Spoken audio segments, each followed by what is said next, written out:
Salut et une fois de plus, bienvenue sur École Très Facile. Alors c'est toujours un plaisir de vous trouver pour parler de physique, pour parler de stroboscopie, sur la notion que nous avons récemment abordée dans les deux vidéos précédentes. Et dans cette vidéo, on continuera dans cet élan. Rappelons que nous avons déjà eu à présenter la période et la fréquence qui sont deux caractéristiques très importantes pour pouvoir appréhender la notion de stroboscopie. Ensuite, on a vu le but de la stroboscopie. On s'est rendu compte que la stroboscopie est cette étude-là qui nous permet de caractériser un mouvement périodique. Un mouvement périodique dont on ne connaît pas la fréquence, dont on ne connaît pas la période. Et on a un peu vu comment ça se passe. Je vous invite à aller écouter les vidéos juste précédentes, car dans celle-ci, nous continuerons. Et dans celle-ci, nous avons déjà introduit, on verra quelques observations et conclusions. En fonction de l'observation obtenue, on pourra tirer une conclusion particulière. Et l'observation que nous avons déjà eu à présenter jusqu'ici, c'est l'immobilité apparente à un repère fixe et à 4 repères fixes. Alors, on se retrouve après le générique pour entamer. Salut, très chers abonnés d'École Très Facile. Nous espérons que nos contenus vidéo vous aient d'une très grande utilité. Alors, nous avons eu connaissance de vos multiples requêtes. Nombreux sont ceux d'entre vous qui nous ont contactés pour un soutien scolaire particulier.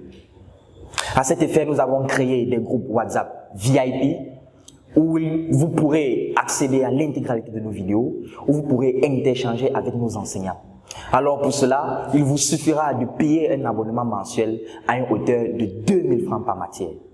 Pour plus d'informations, contactez-nous au numéro qui s'affiche au bas de votre petit écran. Ne manquez pas l'occasion de faire partie de l'équipe École Très Facile.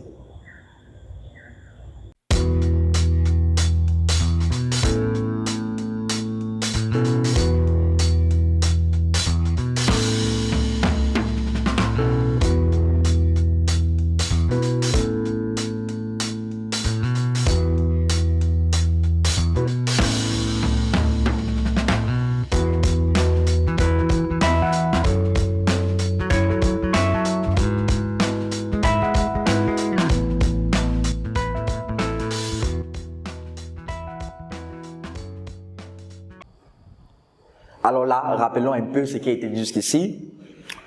En deux, en ce qui concerne les observations et conclusions. Alors nous avons vu une première observation jusqu'ici qui était l'immobilité apparente. L'immobilité apparente. Dans l'immobilité apparente, c'est-à-dire après, parce que nous rappelons très vite, nous avons F, la fréquence du mouvement qui est inconnue. Nous avons FE, la fréquence des éclairs qui est connue et qui est réglable. Alors, qu'est-ce qui se passe? On règle la fréquence des éclairs sur le stroboscope, on règle progressivement jusqu'à ce qu'on tombe sur une valeur de FE qui nous permet de constater qu'en fait rien ne bouge. Quand dira-t-on que rien ne bouge? C'est lorsque peut-être sur une roue qui tourne, on aura mis un point et on aura constaté que ce point a la même position malgré que le corps est en train de tourner. Alors, si on a l'immobilité apparente, on l'a déjà dit, nous rappelons, cela nous permet de tirer une conclusion. Si on constate l'immobilité apparente avec un point comme on a laissé, alors ça veut dire que FE, tout simplement, autrement dit, il y a une relation entre F et FE pour ces cas, ça veut dire que F est un multiple de FE. Autrement dit, que le FE, la fréquence pour laquelle on a cette conclusion, que en fait F est le multiple de cette fréquence. C'est-à-dire, si la valeur 10 Hz de réglage du stroboscope nous permet de constater l'immobilité apparente, cela nous permet de constater que quoi? Que F peut être 20, peut être 30, pas 15, parce que 15 n'est pas un multiple de 10.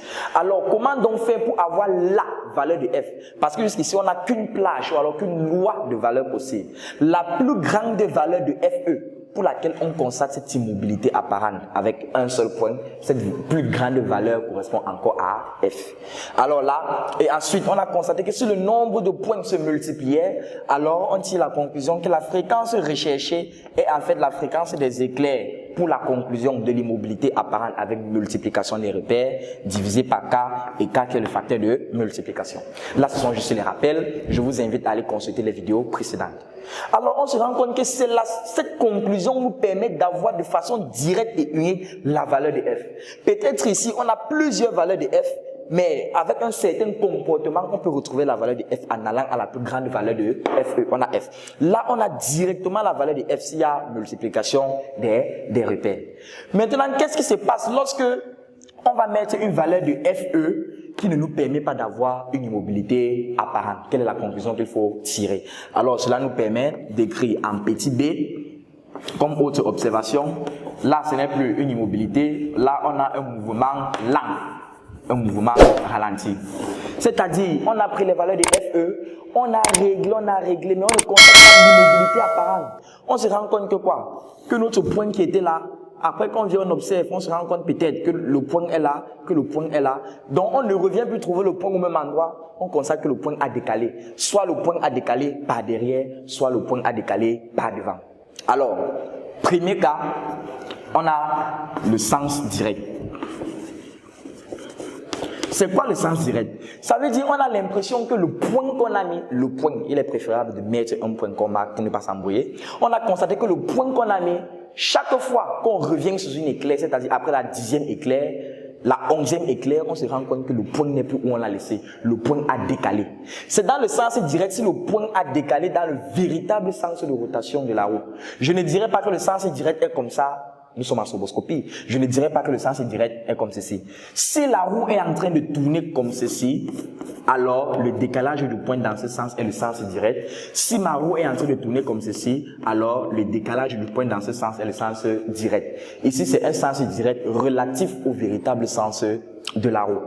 Alors, on se rend compte que si à une valeur de FE, on n'a pas l'immobilité apparente, qui est ce qu'on souhaiterait avoir, alors cela signifie qu'on n'est pas sur la bonne fréquence. Et maintenant ici, comment faut-il se comporter? Puisqu'on n'est pas sur la bonne fréquence, il faut changer la fréquence. Est-ce qu'il faut augmenter cette fréquence ou alors est-ce qu'il faut diminuer cette fréquence? Alors, si on a un mouvement lent, il faut très bien suivre, si on a un mouvement lent dans le sens direct, le véritable sens, alors cela signifie que la valeur de FE qu'on a prise est trop petite. Alors, pour avoir l'immobilité apparente, il faut augmenter cette valeur de FE. Parce que n'oublions pas, rigoureusement, véritablement, voilà la conclusion qu'on souhaiterait avoir. On ne peut pas tirer une véritable conclusion, on ne peut pas avoir la valeur de F avec un mouvement là, mais on peut avoir avec une immobilité. Toutefois, s'il n'y a pas une immobilité, s'il y a un mouvement là, on pourra savoir s'il suffit d'augmenter ou bien de diminuer FE, de telle sorte de tomber rapidement sur cette conclusion pour tirer cette conclusion, sur cette observation, autant pour moi. Donc, ça veut dire que si on constate que la valeur de FE qu'on a mis ne nous donne pas une immobilité, ça veut déjà dire que cette valeur de FE n'est pas bonne. Mais si c'est mouvement là dans le sens direct, cela signifie que le FE qu'on a pris est petit, il faut encore augmenter. Mais si par contre, on a le sens indirect, ou alors le sens rétrograde, qui n'a rien à voir avec les angles orientés en trigonométrie, c'est-à-dire que le point n'est pas fixe, mais que le point est en train de se déplacer dans le sens contraire du véritable sens du mouvement.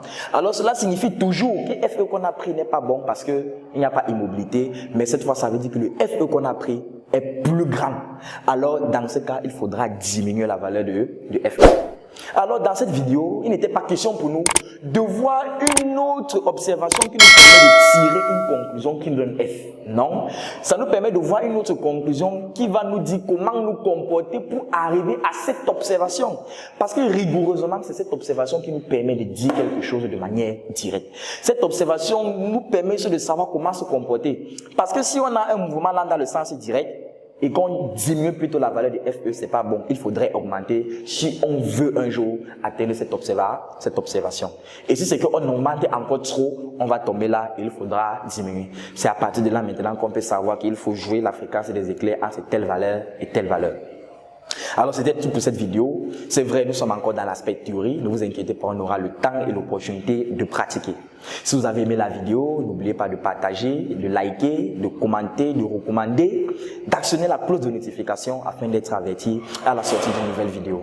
Alors disons-nous à très bientôt pour une nouvelle vidéo. À très bientôt pour parler toujours de stroboscopie, peut-être dans un exercice, dans une belle application. Mais déjà, la notion est dans notre esprit, le but est dans notre esprit. Et là, on doit construire un schéma. On a mouvement inconnu, stroboscope connu, observation particulière et conclusion. Observation, comportement, observation recherchée, conclusion. À très bientôt pour une nouvelle vidéo.